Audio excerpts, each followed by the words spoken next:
focusing on the positives, that's not always easy. And it can be especially difficult for those of us that are trans or non-binary. But it's important to take the time to appreciate what we have, and maybe even more importantly, appreciate what we have worked so hard to have in our gender transitions and in our lives more broadly. Gender transition is hard as hell at many points, and I doubt anybody would disagree or argue with me on that. At least those of you that have gone through it or considered going through it. I would not blame anyone, any of you, for getting stuck in the negativity or just feeling stuck and unable to move forward with all of the shit that so many of us go through simply for trying to be ourselves in a world that often actively discourages and disincentivizes us from doing so. But you can probably also notice that significant negative impact it can have on ourselves if we remain stuck.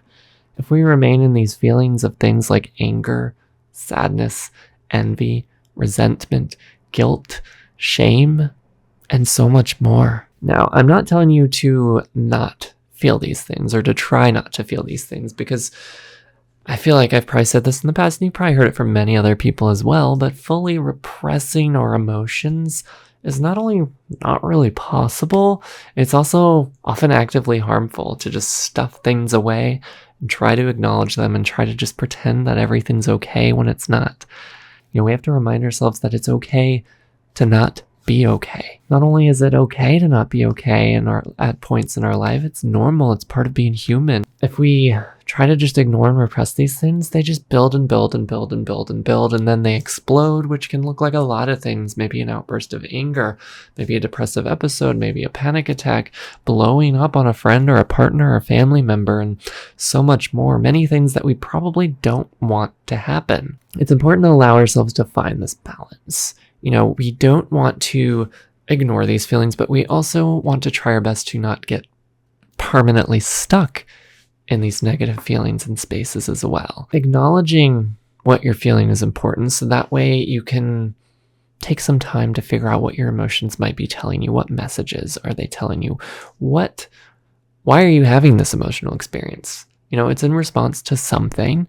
If we take a moment to figure out what that is by allowing ourselves to sit with that emotion, it can give us some guidance as to what we do or don't want in our lives at that given moment. You know, like for me, acknowledging these feelings like deep sadness and hopelessness and isolation pre-transition, you know, acknowledging this allowed me to see that this was largely stemming from feeling like I was just floating through life as someone other than who I truly felt I was and truly felt I wanted to be. And without at least momentarily sitting with these emotions, I wouldn't ever really know why I was feeling these emotions, or at least why I might be feeling these emotions. You know, we're not necessarily going to always know for sure, but it can be an indication to tell us at the very least that something is off and something needs to change. Even if we don't know exactly what that is, it kind of gives us that invitation to start exploring. But again, balance. Balance is important. Here, just like it is with all areas of our lives, we want to learn from them, but not get absorbed by them, not allow them to fully take control over us. One key way that we can find some balance is by introducing more emotional experiences that feel more pleasant. You know, kind of connecting to what the title of this video says, like gratitude in our transitions. That is a key example of a positive emotion that we can try to be intentional about introducing into our lives. Allowing ourselves the space to truly feel and appreciate emotions that are more positive. Because we can get really, really burned out if we just keep focusing on the negative and keep doing that too often. And in the case of things like gender transition, getting burned out from focusing too much on the negative, it prevents us from doing the very things we want to be doing in the first place, like moving forward in our transitions. As I mentioned earlier, gender transition is hard as hell. It's no easy undertaking. But I transition genders not to just reduce the pain, not just to get away from the negative, but to move toward a life that feels more like it's worth living, and worth living for me, not for others. You know, I had to allow myself to feel how good it is to start, you know, feeling more whole in my body. like feeling more complete after starting hormones, or even feeling excited and happy of the milestone of getting the prescription for hormones, just as some examples. How good it felt to go to a support group for the first time and to have a group of people not only see the real me, but accept and affirm the real me, and allowing myself to realize like, wow, this feels good, and allow myself to realize like, why does this feel so good? Maybe in the case of the support group, allowing myself to realize, like, why does this feel so good? It probably felt so good because people were seeing this part of myself that I was afraid of for so long, that I was ashamed of, that I felt guilty of having. And people weren't projecting out those guilt or shameful or negative feelings. Rather, quite the opposite. They're accepting me and telling me for the first time that it was okay to be me. And that is an experience that I have to really let set in to see what I can learn from that and to help me keep moving forward. Allow myself to acknowledge that all of this is worth it because I'm moving toward a life that I want and a life that I know I deserve. It's so easy to accomplish one gender transition goal or a goal in any area of your life, really, and then immediately just move on to the next, like a to-do list, just simply checking things off. It's like, all right, got my hormones prescription.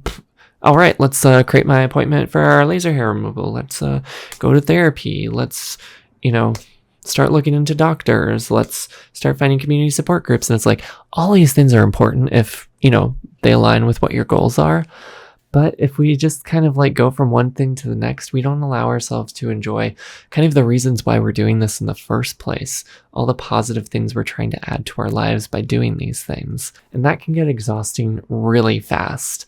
It can get overwhelming too if we just have this seemingly never-ending list and it's just like, all right, on to the next thing, on to the next thing, on to the next thing. Sometimes when I'm feeling particularly down, when I'm going through, say, one of my several depressive episodes that I inevitably have every year, I try my best to remember what I've accomplished and that I've accomplished so much to get to where I am today.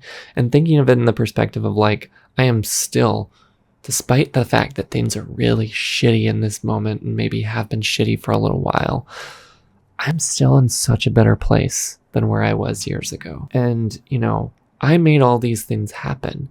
I took all these steps to be who I am, to be doing what I am doing, to change my career, to transition genders, and to start living my life in a way that I feel like I'm actually living. In this time, like that next step I'm working towards, it may seem like miles away.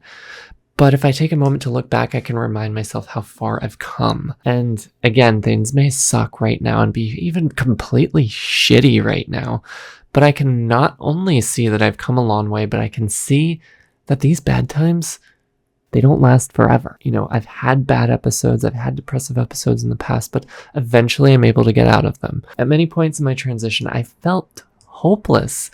But I look back and see that I was able to still move forward, and I was able to get to a point where I felt better at many points in my journey. I'm still able to do that, because this is a lifelong journey. Sometimes feeling better is a fleeting thing, and sometimes it lasts quite a bit of time.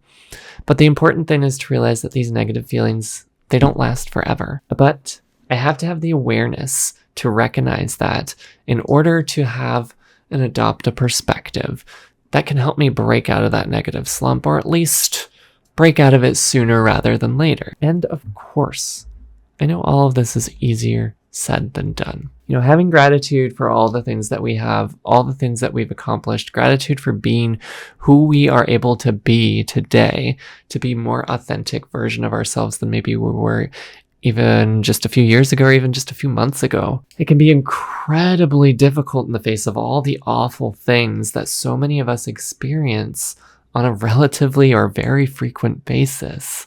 Whether it's the awful things we directly experience or the things we hear about others in our communities experiencing. Try, if you can, to find at least one thing today, one thing this week even, that you are grateful for in your life. Maybe one thing that you're grateful for that has been brought about by your gender transition process. And see if there's at least one person in your life that you're grateful for who has helped support you along the way, who will keep supporting you as you keep moving forward. Because gratitude can help us really enjoy the lives that we have worked so hard to have. But it's important to always remember that we don't have to do it alone. What are your thoughts and reactions? Do you struggle with balancing the positive and the negative emotions? What helps prevent you from getting stuck in the negative, or at least helps reduce the amount of time that you're in a negative space? What brings you feelings of gratitude, and what do you do to recognize, honor, and just truly appreciate these feelings? Let me know all of this and so much more down in the comments below. And as always, thank you so much for watching. Tipsy and I love you all and hope you're staying safe and sound. If you have not done so already, please be sure to give this a huge thumbs up and hit that subscribe button and notification bell. I love you all. Bye for now.